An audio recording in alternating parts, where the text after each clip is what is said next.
Hey there, adventurers! Today, I want to do something very different, and that is talk about Disney Lightning Lane. This is one of the most popular ways you can bypass the line here in Disney World, and on top of that, is a very complex system to the point where I know a lot of people don't know much about this. So, since I made my Disney Genie Plus video many years ago, I thought I would update a new video to showcase how you can use Lightning Lane in 2026. So let's go ahead and discuss what Lightning Lane is. So there is three types of Lightning Lanes. First, there is Lightning Lane Multi-Pass. Then there's also Lightning Lane Single Pass. And then there's also Lightning Lane Premier Pass. And you might be wondering, Andrew, what in the world is either one of those three? Well, let me actually explain it. Because Lightning Lane Multi-Pass basically includes multiple experiences. So, if you want to use Lightning Lane Multi-Pass, you will be choosing up to 3 Multi-Pass experiences ahead of your visit, along with the arrival windows. And once you're done with the first Multi-Pass experience, then you can choose another additional experience. And you can even do another park if you have park hopper benefits.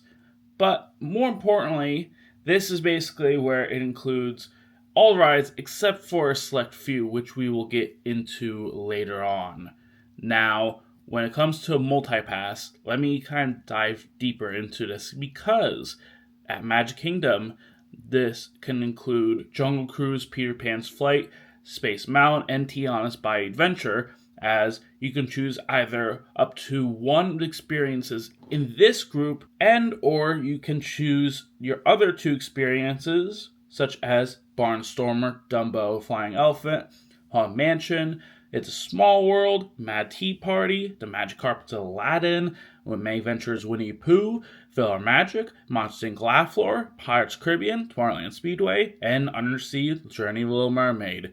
That is a lot of rides, But when it comes to multi-pass, just so that you can be in the know with these experiences when you're booking, you will be choosing either the one experience in the top tier of the group, and then you'll be choosing the other 2 in a bottom tier, or just the 3 in the second tier, really. But when it comes to Magic Kingdom, there are going to be 2 rides that is excluded and only for single pass attractions, which again we'll get into later on.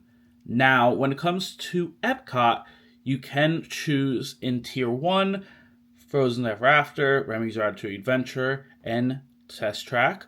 But then, in Tier 2, you can choose the Journey Imagination with Figment, Live the Land, Mission Space, Seas with Nemo and Friends, Soarin', Spaceship Earth, Turtle Talk Crush, and Disney Pixar Short Film Festival, which that's still here. At Hollywood Studios, there is going to be the multi-pass experiences for Tier 1 with Mickey and Minnie's Runaway Railway, Millennium Falcon, Rock and Roller Coaster, and Slinky Dog Dash.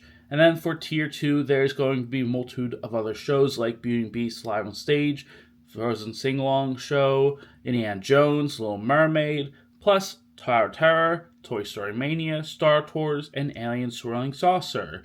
But then, Animal Kingdom is different because they only have 1 tier for multi-pass experience, mostly because they don't have that much rides, but still, there's going to be Expedition Everest, Feathered Friends in Flight, Festival Lion King, the Finding Nemo Show, Cali Rapids, Kilimanjaro Safaris, Niagara Journey, and Zootopia Better Together.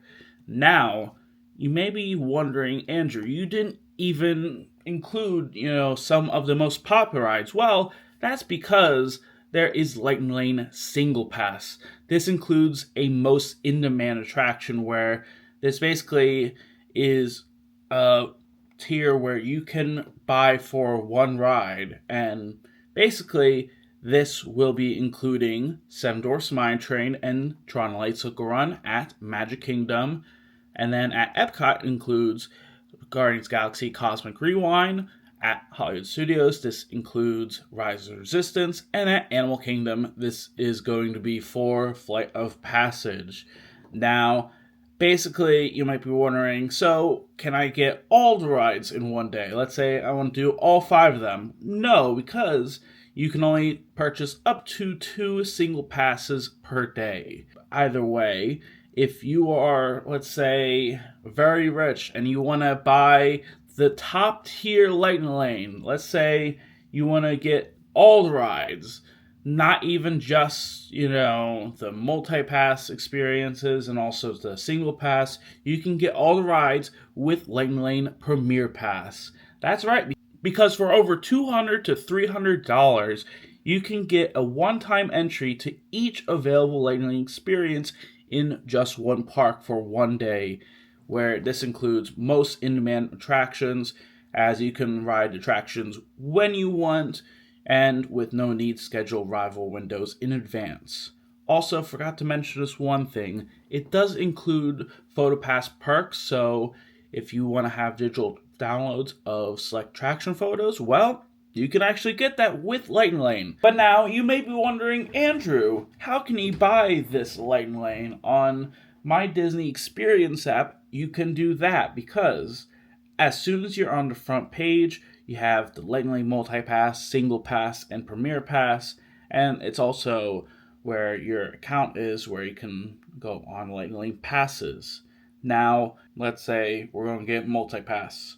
So we have to go down here, choose our date. Let's say March 1st is going to be our day, and then we have to choose Multi-Pass. You can also choose Single Pass for 7 Mine Train. There's all the multi-passes and single pass, mostly still available. However, some like Guardians Galaxy, Rise Resistance are all sold out. So be aware, if you're going to get these passes, you'll have to get them within 3 days if you're not a resort guest. But if you are, you have a week to get them. But let's say we're getting multi-pass for Magic Kingdom. And let's add in 7 Mine Train. And then we go continue, and then basically, we have to just choose our eligible party, and then it'll take us all to the payment section. But let's say we're now going to Premier Pass. Now, let's do purchase, and then go down to, let's say, March 1st. But then you can see the prices. But let's say we're going to Magic Kingdom. Then it says that we can't get any of the other parks. These are non-refundable, non-transferable. Then we go continue, and then it just sends us to the payment section with eligible party, and from there on, that's pretty much it. But with that said, that's pretty much it with everything due with Lightning Lane. Honestly, if you don't want to wait in the hour-long line sometimes, then it can be worth it, but highly recommend getting it in advance so that you can at least get some attractions, since the more busy it is, the more people will be getting Lightning Lane, and the more expensive it will be too. So highly depends on when you're going, and it also highly depends on what park you're going to.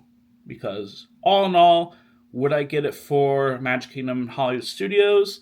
Yeah, I would definitely get it for those 2 parks. Would I get it for Epcot on a weekday? Probably not. Weekend, maybe.